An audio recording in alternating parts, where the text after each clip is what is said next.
Actually நான் இருக்கிறது இங்கே வந்து இந்த ஸ்ட்ரீட்டே ஃபுல்லாக ஜெகஜோதியாக இருக்குது. என்ன சொல்கிறதுனே தெரில. எங்கே பார்த்தாலும் பப்பு, பாரு, சரக்கு, மசாஜு எல்லாமே பார்த்தீங்கன்னா லைவாக இருக்குது. மோஸ்ட்லி பார்த்தீங்கன்னு வச்சுக்கேன், இங்கே இருக்கிற மசாஜ் சென்டர்ஸ் தான் எக்கச்சக்கமாக. எங்கே திரும்பினாலும் மசாஜ் சென்டர்ஸு ப்ரைஸோடு வச்சுட்டு இருக்கானுங்க. இந்த பக்கம் பார்த்தா ஃபுல்லாக என்ன சொல்கிறதுனே தெரில. இந்த தெரு பேர் நாளைக்கு வந்து சொல்கிறேன்.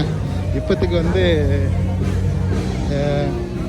எப்படி சொல்கிறது, என்னென்னமோ இருக்குது. எங்கே பார்த்தாலும் ஹோட்டல்ஸு, ஹோட்டலில் விட்டா இது பண்ணுறது எல்லாமே பார்த்தீங்கன்னு வச்சுக்கேன் ஃபுல்லாக எல்லாமே மசாஜ் சென்டர்.